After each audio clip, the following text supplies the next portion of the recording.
Lipton Tea and Lipton Soups present Inner Sanctum Mysteries.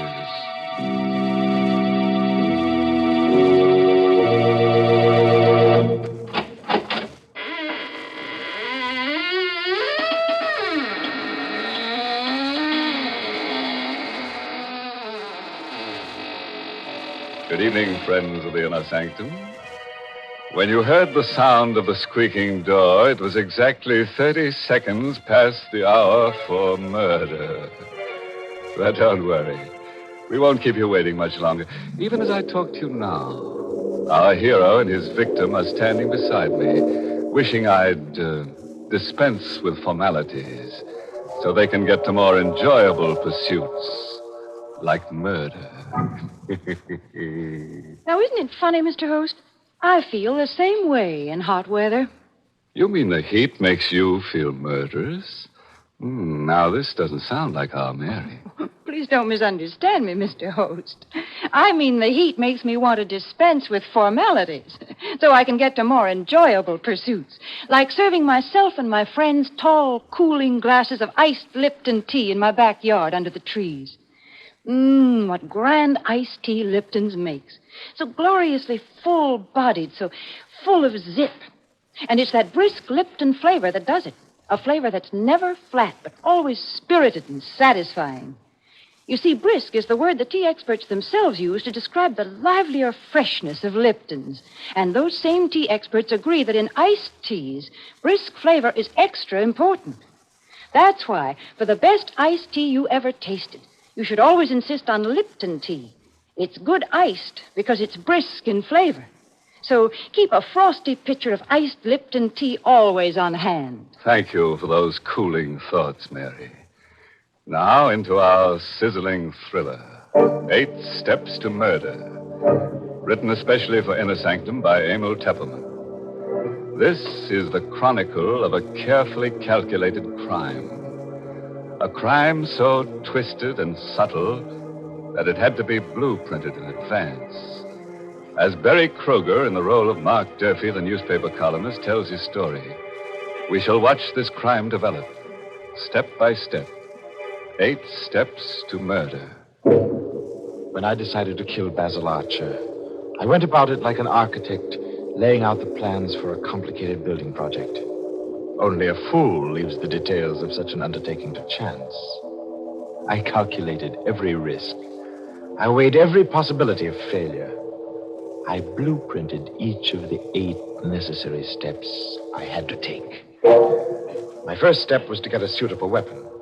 I went on Monday morning to the office of a pawnbroker I knew on 48th Street. Good morning, my friend. How are you, Mr. Krug? Come in, Mr. Duffy. Thank you. You know what I want? Indeed, yes.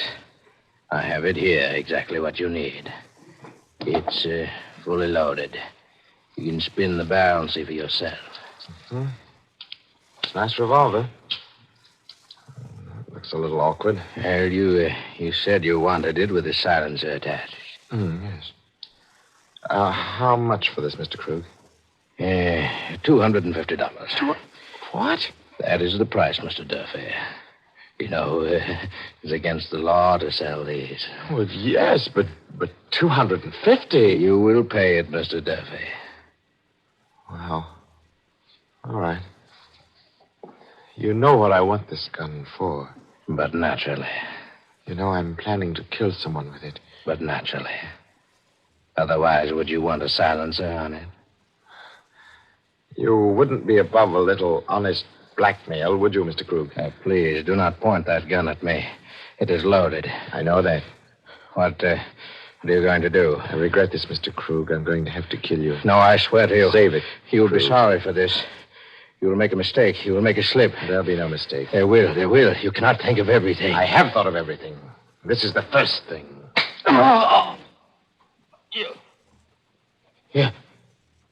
You cannot think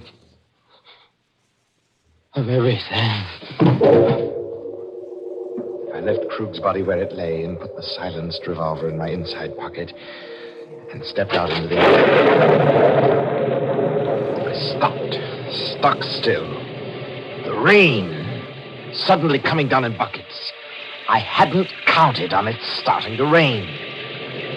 My alibi for Krug's killing was carefully planned. Everybody at my hotel thought I was still in my room, sleeping off a binge. I carefully staged a drinking spree last night. But if my clothes were wet, they'd know I'd been out this morning. You cannot think of everything. You cannot think of everything. I hurried back to my hotel, walking in the rain. It was too dangerous to take a cab. I sneaked in the service entrance, the way I'd come out, and walked up the one flight of stairs. As soon as I got in my room, I took off my clothes, dropped them all in the bathtub, and started the shower going. And then I went to bed.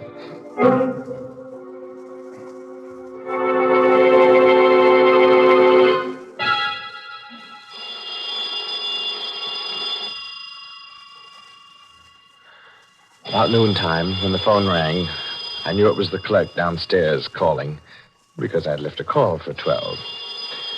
I let the phone ring. That was step number 2.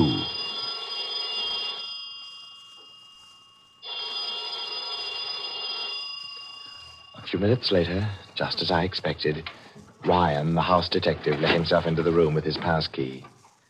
I pretended to be asleep, dead to the world. All the cockeyed shenanigans.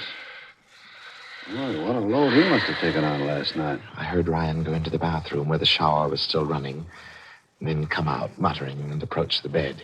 Wake up, Mr. Duffy. What?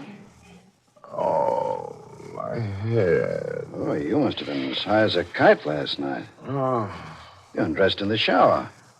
Left all your clothes in the bathtub. They're soaking wet. I was safe. My tracks were completely covered. This was Monday afternoon. According to my schedule, Basil Archer was to die on Friday evening at 10 o'clock sharp. I was now free to take step 3 in my blueprint for murder. For this purpose, I went to Basil Archer's office.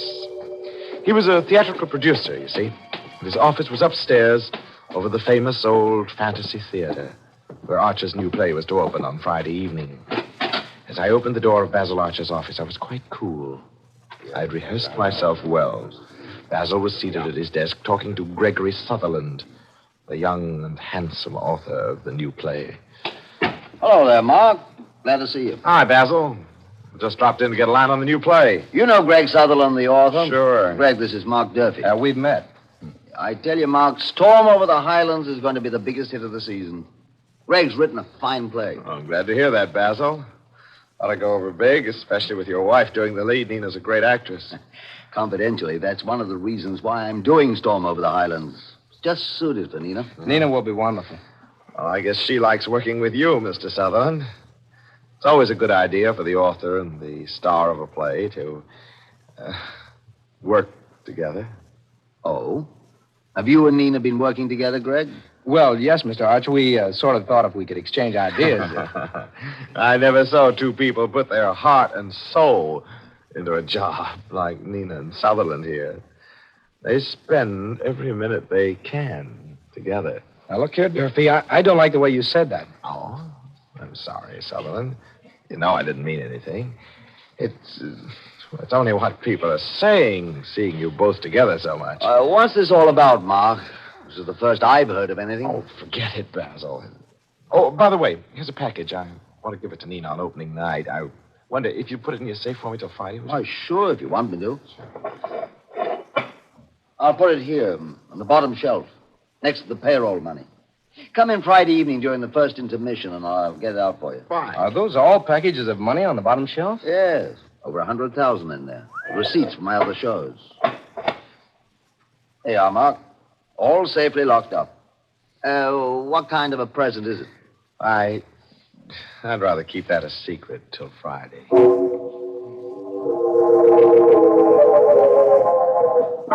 From Archer's office, I went straight to his apartment. I knew Nina would be home. And it was important that I talk to her now. Hello, Mark. I've been wondering if you'd come today. Well, I told you I would, Nina. I've waited so long. Darling. Oh, Mark, how long will it be now? How much longer? Only till Friday, darling. After Friday, you'll be free of him forever. And then you and I... There's work to do first. This is only the 4th step. There are 4 more to go. Everything's working according to schedule. The next step is up to you. What must I do, Mark? Oh, I've started the ball rolling. Basil's beginning to worry about you and Sutherland. He's got to be encouraged to suspect as much as possible. You've got to be seen around with Sutherland as frequently as you can. Oh, that'll be easy. Sutherland's hardly more than a kid. He worships the ground I walk on. But I'd rather be with you, darling. There's 5 days more, Nina. And then we can be together.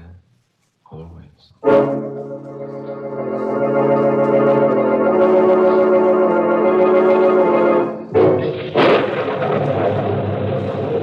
Outside Nina's house, I stopped for a moment with a queer sensation in the pit of my stomach. It was raining again. It reminded me of Mr. Krug. You can't think of everything. You can't think of everything. I seemed to hear Krug's voice drumming in my ears. Drumming. You'll make a mistake, Mark Durfee. You'll make a mistake. I won't, you old fool. I won't. You'll make a mistake.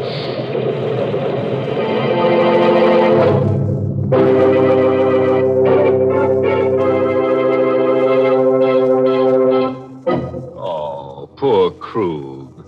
You know, a pawnbroker's life is not an easy one, and Krug took such an interest in his business. And he never suspected Mark Durfee. In fact, he probably liked him for his redeeming qualities. Well, come to think of it, Krug was pretty lucky at that. Mark didn't steal anything from the store but the gun, so Krug lost practically nothing but his life. You know, Mark's story gives me an idea.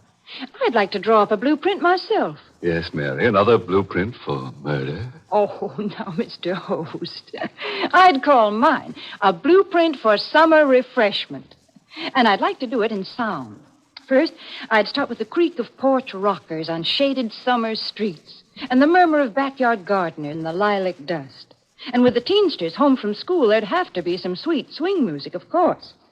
And just to make my blueprint of summer sounds complete, you'd hear the tinkle of ice in tall, cool glasses. Glasses of refreshing iced Lipton tea. Yes, iced Lipton tea just goes with summertime fun and enjoyment. Lipton's has such a wide-awake flavor. The whole family will love it. And that flavor, folks, is brisk. Yes, that's the secret. Lipton's brisk flavor is what makes iced Lipton tea taste extra good. So for a delightful treat to beat the heat, serve iced tea. And for the best iced tea ever, insist on Lipton tea. Brisk flavor, never flat. Couldn't have done better myself, Mary. But now, let's catch up with our architect of murder. If Mark Durfee's blueprint works out according to schedule, our death rate should go up sharply to about 1 per person. Let's see. He should be up to his 5th step by now, shouldn't he? Tuesday was a clear day without rain, and I felt better. I knew now that I couldn't make a mistake. In 4 days, Basil Archer would die as planned. And now for the 5th step. An easy one for Mark Durfee because he's a newspaper columnist. It merely requires dictating a little item for his column into the dictaphone at his desk. Oh, there's a new play opening soon, which should be a huge success if the author and the leading lady can do anything to make it click. They're working harder on it than the producer himself. It looks like they've clicked with each other, too.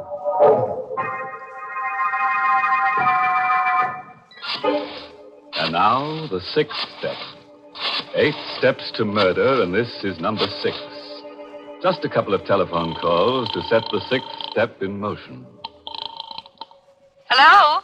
Hello, Nina. Did you see the paper this morning? Mark, darling, it was perfect. I've had a half-dozen phone calls. Everybody knows you met Sutherland and me. Oh, good. Basil saw it, too, at breakfast this morning. You did? How did he like it? Oh, he just looked glum. I don't think he believes it. Oh, all right. Now, here's what I want you to do. Get hold of Sutherland and make him take you out tonight. Uh-huh. There's a fast little nightclub out on the island, the Pirate's Hold. I know the place. Kind of disreputable, isn't it? Yeah, right. Well, now, look, you get Sutherland to take you there. You think you can manage that? Oh, he'll take me anywhere I want to go. Good. Be sure to be there tonight about 10.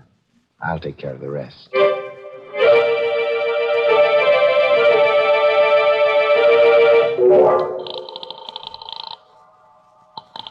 Basil Archer speaking. Oh, hello, Basil. How are you? Mark Durfee. Now, look here, Now, Mark. look, wait. Take it easy, Basil. I know you want to bore me out about that piece in the column. I thought you were a friend of mine. Oh, look, Basil, that's why I printed that piece. I don't like what's going on. Just what do you mean? If Nina feels like working with the author of the play, she Sure, that's all right. But look, why keep things secret? What do you mean by that? Well, you ask Sutherland if he has any plans for tonight. I know what plans he has for tonight. He's going to stay home and work on some lines in the last scene. Oh, is that so? What are you hinting at, Mark? I'm hinting that you take a run out to the Pirate's Hold. You know where it is? Out on the island? And you'll see how hard Sutherland will be working on the last scene.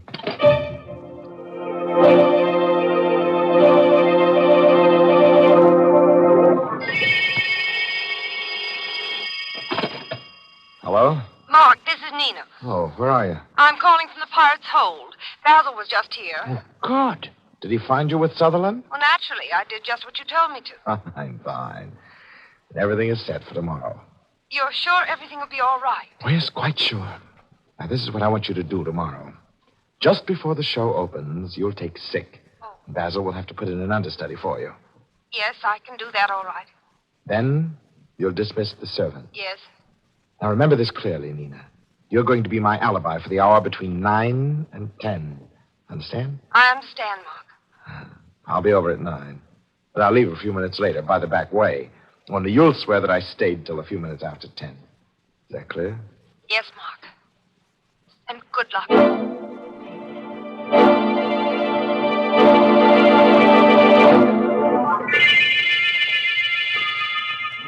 When I rang the doorbell of Nina's apartment Friday night, I knew that every step I'd taken thus far had been right. I couldn't fail. Mark, I was afraid you weren't coming. I was afraid something had gone wrong. No, nothing's gone wrong. You sent the servants away? Yes, they're all gone. I'm alone. I can swear you were here till after 10. Good. How are you going to kill him? With this. A gun. What's that bulky-looking thing on it on the muzzle? It's a silencer, Nina. Oh. Well, you better hurry, darling. You haven't much time. There's one thing more that I've got to do here before I go. Why are you pointing the gun at me? Because I'm going to kill you, Nina, dear. Oh, now, Mark, I don't like that kind of joke. It isn't a joke, my darling. Mark, are you crazy? You little fool. Did you think I'd go to all this trouble, planning this thing step by step? Did you think I was doing all of this for you? But I thought you loved me. You thought I was committing murder because I loved you? Oh, Nina, you're just another step in my blueprint. Now you've served your purpose, just like Krug. Krug was step 1, you're step 7. Mark! Oh!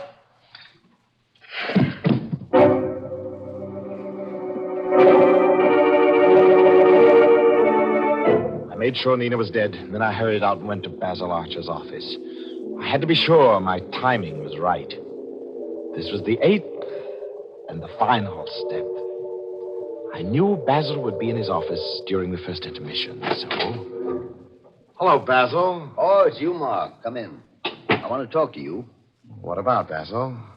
Mark, what's going on between Sutherland and Nina? Oh, no, Basil, you're not a fool. I can't believe it. Well, look, if you want proof, suppose you get that package out of the safe, the one I left with you. The package? What's that got Well, to you get it, and I'll show you. Well, all right.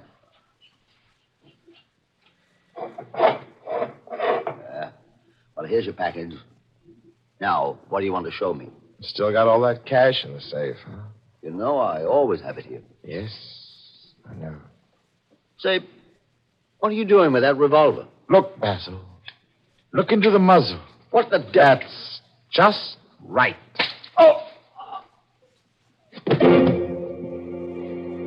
I opened the package Basil had given me. It was only an empty box, nothing in it, but there was something here I could put into it now. I stepped across Basil's body, knelt before the open safe, and took out the neatly tied bundles of money and put them into the empty box. $100,000. It was well worth the months of planning, the careful blueprinting. I was a rich man. Now I was ready for the finale. The last bit of routine business, which would finish the whole thing off properly. I picked up the phone and dialed police headquarters. It wouldn't be too difficult to imitate Basil Archer's voice over the telephone. I'd rehearsed that, too. Yes, headquarters. Hello. This is Basil Archer speaking. I've just killed my wife. What's that? My wife and Sutherland, they were planning to run away together. They stole all the money from my safe, and were going away. So I killed her. And now I'm going to kill myself, too. Now, wait, Mr. Archer. Now, wait a minute. Don't do anything I rash. softly replaced Just stay the there till we receiver. send a radio.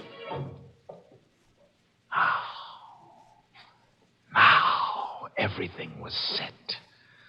Carefully, I placed the revolver in Basil's cold hand. I'd left no prints on it because I was wearing gloves. I picked up the package and walked out into the hall.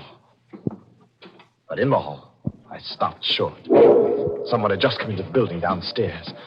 I peered down and I saw Gregory Sutherland coming up. Mr. Archer, are you up there? You better hurry. The second act is started. Sutherland was coming up the stairs. I couldn't get out, but I wasn't trapped. Oh, no. There was a porter's closet down the hall. I tiptoed over to it and slipped inside just as Sutherland got to the landing. Mr. Archer, are you in there? Sutherland was in Basil's office now. He'd be finding the body. This was my chance to sneak out. I opened the closet door. Come on, Kitty. Archer's office is one flight up. Maybe we can make it in time. The guy said he was going to kill himself. The police had come in answer to my telephone call. Now I couldn't get out. There'd be a crowd outside, and I'd be seen leaving. I had to stay in the building. But still, I wasn't trapped. I knew just what to do. Instead of leaving the building, I would walk out of the closet and into Basil's office right after the police. They'd think I'd just arrived.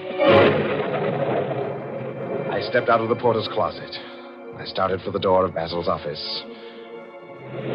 Then, suddenly, I got a sick, weak feeling in the pit of my stomach. I stopped stock still. I'd almost walked into my death.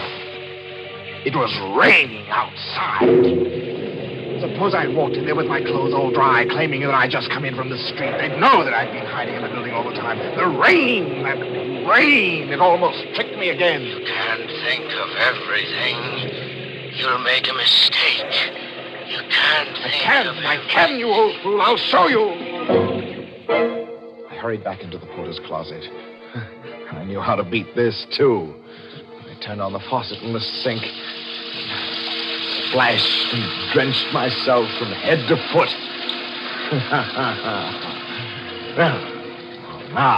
Now, I looked as if I'd just come in out of the rain. I stepped out of the closet, went down the hall, and entered Basil Archer's office, dripping wet. The two policemen were standing over Basil's body with Gregory Sutherland. They all looked up as I came in. Oh, hello, Mr. Durfee. Sorry about this. It's your friend, Basil Archer. Committed suicide. Oh, no. Oh, it's impossible, Sergeant Moran. Basil wouldn't do a thing like that. Why, who found him? I did, Mr. Durfee. I came to call him for the second act. Oh, this is terrible. It's like an open and shut case. Killed his wife, then came here and knocked himself off. Oh. And what's more, Mr. Sutherland, Yes? before he knocked himself off, he phoned headquarters and said you'd stolen money from his safe. Well, that's a lie. Wait a minute. Sergeant. Mr. Durfee, Yes, Sutherland. how did you get yourself all wet like that? Oh, well, you try not getting wet in that rain. Rain? What's rain, Mr. Durfee? Suddenly I went clammy all over. I saw that none of them was wet. Their clothes were all dry. But how could that be? They'd just come in out of the rain. What rain, Mr. Dorsey? Well, you can hear it, can't you? It's pouring rain. Just listen to that thunder. Thunder. Rain. Good heavens, that's the funniest thing I've ever heard. Don't you see, Sergeant, he's been in the building all the time, trying to make us think he just came in and he got himself all wet for nothing. Sergeant, I bet you $1 he murdered Archer. You're crazy. Well, it's pouring outside. You can hear it yourself. But just listen to that rain beating down. The thunder. You poor sap. That isn't rain you hear. It's my play next door. Storm over the Highlands. Remember? And those are the sound effects in the second act.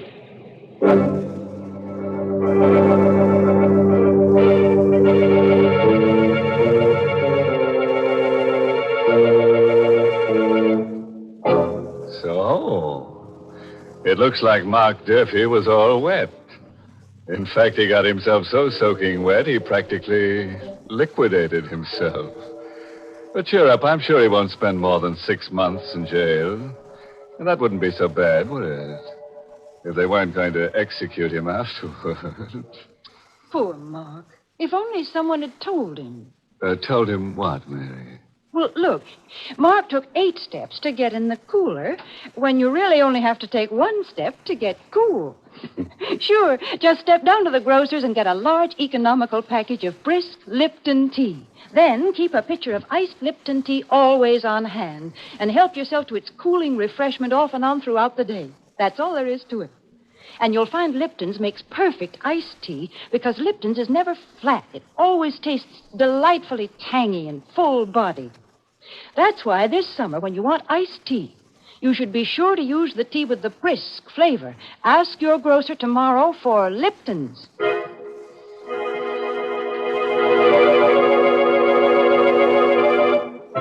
And so ends our little essay on the modern methods of murder. Of course, our little essays on murder are only for the select few. As a matter of fact, only 1 person in every 10,000 is capable of murder. Mm-hmm. And speaking of statistics, due to our high birth rate, the population of this country is increasing faster than inner sanctum can kill 'em. Very discouraging. Very discouraging indeed. Oh, by the way, this month's Inner Sanctum mystery novel is The Panic Stricken by Mitchell Wilson. And next week, the makers of Lipton Tea and Lipton Soups will bring you another Inner Sanctum story directed by Hyman Brown and called Bury Me Not. Now, there's a plot for you. A plot right in the graveyard. Trouble is, the rains come and uncover it. What becomes of the body? Well, now, that's anybody's guess. But come around next week. We'll be right at the graveside, and we'd like to have you drop in. Until then, good night. Pleasant dreams.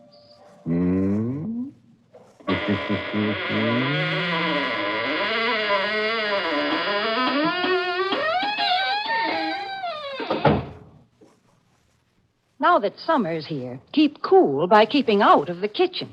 Serve Lipton's noodle soup. It's quick and easy to prepare and gives you a delicious soup in a jiffy with so much less work and trouble. It's the perfect hot dish to serve with cool summertime suppers because Lipton's is luscious noodle soup with real old-time chickeny flavor. Besides, Lipton's noodle soup mix costs less and makes lots more than the usual canned soup. Ask for it tomorrow, Lipton's Noodle Soup. And tune in next week for another Inner Sanctum mystery. This is CBS, the Columbia Broadcasting System.